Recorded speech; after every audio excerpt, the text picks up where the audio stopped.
Hello and welcome to Tech Tips for Klein ISD eFinance Plus. Today we're going to be talking about how to properly fill out a FinanceHR System Access Form. This is the new version of the form that we released in the fall of 2013. When you open the form in Adobe Acrobat Reader, you'll notice the new version located just like this. Anything with a red border around it is a required field.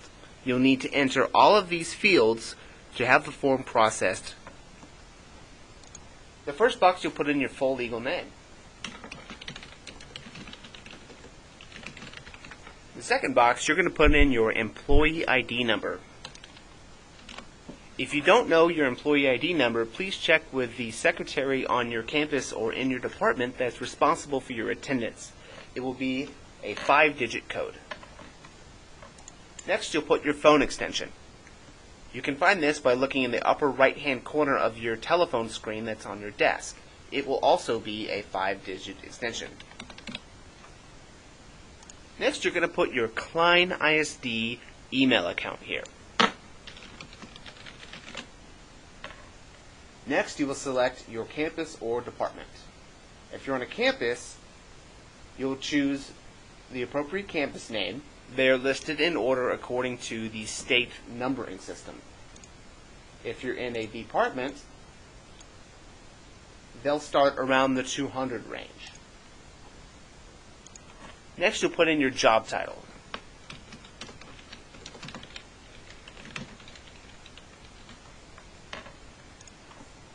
Then you'll need to put in your supervisor's name. The next selection is a radio box selection. You'll need to select one of these 4 items here. If you are new to Klein ISD or you've never used eFinance Plus before, you'll select this box. If you are an existing employee and you already have an eFinance Plus account, but you need to have different or changed access, you'll click this box here. If you are being transferred from one campus to another within Klein ISD, you'll select this checkbox here. Make sure to fill out the transfer section below if you select this box. This is the box that you'll select if you are a Klein ISD employee and you already have an eFinance Plus account, but you want your slate wiped clean and you want to start over with a new set of permissions. Let's say you've changed job function, so you want to get rid of everything you had and only give the new items. Next is the employee transfer box. This is the box you're going to fill out if you've selected this employee transfer choice up at the top. You'll select your previous campus or department, your previous job title, your previous supervisor's name, and then you will select one of these 2 checkboxes here. You will either select to remove all previous access or retain all previous access. If you select to retain all previous access, you can put an end date where applicable. Make sure to put month, month, day, day, year, year, year, year format with slashes between them. If you're going to be retaining your previous access, you're going to need to have the signature of your previous supervisor or fiscal authorizer. They'll need to sign in this box down here below. We accept digital signatures, so you can easily send this PDF to them via email, have them fill out this section in the sign box, and then send it back to you. If you're going to be replacing an employee, let's say someone is retiring and you're taking over their job function, you will need to put the employee that is leaving's name in this box.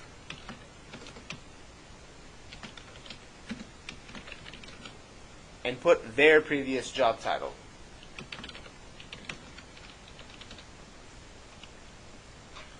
If you're going to be performing the exact same job function as they were, you will select the Copy All Access from Replaced Employee. If this is a temporary placement, such as an employee on maternity leave or family leave or some other temporary situation, you'll click the temporary box and input an end date. Once again, in month, day, year format with slashes between. Then you can say whether or not the employee that is being replaced left Klein ISD, or if they moved to another job function, or maybe to another campus or department. This will let us know that this employee that is being replaced needs to have their access changed again. Now we get into the meat of the form. This is where we're going to be taking a look at the type of access that you're asking for. There are 3 areas in which the access has been divided. The first is the finance system, the second is the human resources system, and the third is the schoolcash.net system. We're going to take these one at a time, so let's start with the finance system. This top box right here is for querying. This will allow you to run reports for expenditures, budget ledgers, vendor transactions, and all the encumbrances to the accounts that you have access to. This is so you can see how much money you have left, how many times you've paid out of a certain fund, who you've been paying the money to, what you've been buying, when, where, how, and why. The next 2 boxes are for inputting requisitions. This will be, for most of you users, what you're going to select. The second box right here is for inputting requisitions to third-party people known as vendors. This checkbox here selects for inputting warehouse orders, where you buy an item from our warehouse. The 2 boxes below that is for approving those requisitions and warehouse orders that were input. This will most likely be selected for someone in an administrative or director level position who's responsible for the money. They may have a financial secretary or department head inputting the requisitions, but the principal and or director will actually be approving the requisitions and the warehouse requests. The last box is going to be for other specific functions. You need to select this box and input the specific job function that you're going to be needing access to. This will be a rarely used box, but if you know what you need, you can highlight this box and input the information here. If you're not quite sure that you need anything, then chances are you probably don't. Next, let's talk about the HR system. The first checkbox allows you to see all district level employees. Currently, our HR system is divided by campus and department so that if you have human resource access, you are not allowed to see outside of your specific campus or department. This is a security measure. If you need to override this and look at employees from a district level, you'll need to select this box. This would be a situation where you have someone who needs to look up payments or other information about anyone who works at any campus or in any department anywhere within Klein ISD. This will be a rare checkbox and is typically only used for district level employees. This box is going to be used for attendant secretaries and or principal secretaries or department secretaries who will be responsible for inputting employee absences when a certain person takes off or needs to take a sick day or personal leave. This person will be responsible for putting that absence in. The query also goes hand in hand with this, but it allows directors and attendant secretaries to run reports to see who's out, how many days they've taken, what days they've taken, things like that. It's reporting about the employee absences.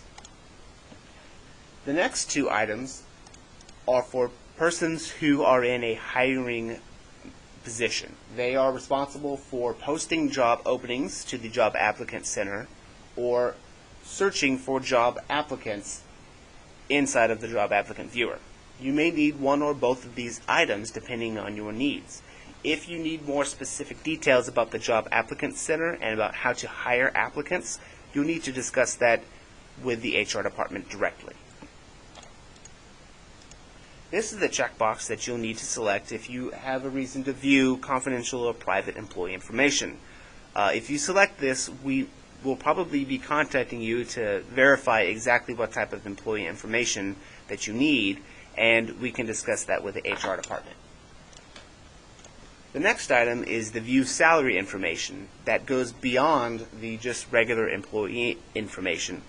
This will require human resources approval and is very rare, usually only allowable to very high-level district employees.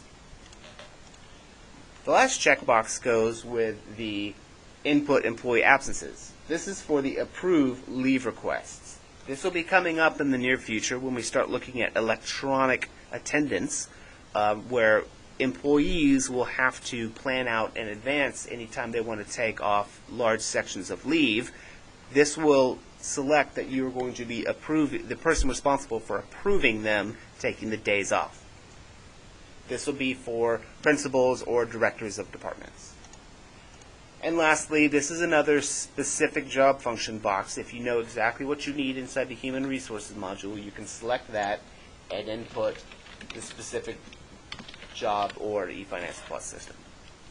The schoolcash.net system is set up in these three areas. You simply select which role that you will need within schoolcash.net. It's a little simpler.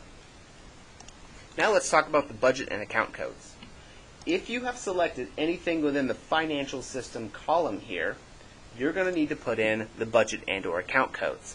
Some people have a very specific budget and account code, such as 1994-110001-1101-6239SS. This is just an example, but this would be reading materials for social studies instruction for the 2014 school year at Klein High School. Some people may need access to an entire project, such as this. Other people might need access to various funds like bond level funds or any other thing like that. So you need to know which budget numbers and account numbers you're going to need to be using. If you have any questions, you can ask your immediate supervisor or contact the budget office. If you have any additional comments, you can put them below here. Next comes the electronic signatures. We accept electronic signatures for this form, and we highly recommend them. To sign the form in Adobe Reader, you click on the signature line and click the sign button. You'll need to make sure and go ahead and save a copy of the form. We recommend putting your name at the end so we know which NEEF form is yours. Once it is signed, you can take this copy on your desktop and you can email it to the fiscal authorizer. If you have selected anything with financial systems here and you have specified a fund and or project or an account code, you must have the fiscal authorizer for that project sign this box here. We also accept digital signatures for this, and you can have them send it to them in an email, get the signature, and have them send it back to you.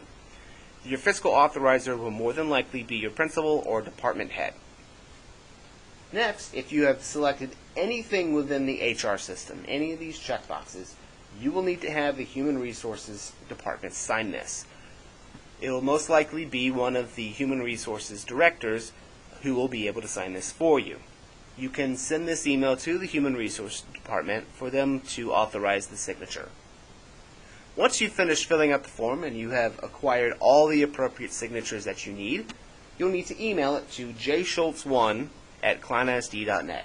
If you click right here on her email address, it will bring up an email to her that you can use to attach the file. If you have any questions about this, you can call Jennifer at extension 34677. She'll be more than happy to walk you through this and maybe answer any questions that you might have. Last but not least, down here in the Business Systems Office Use Only section, make sure not to fill out any of that form. This is for us to make notes about your account and what access you need. Well, hopefully that explains how to fill out this form properly and all the information that we need within it.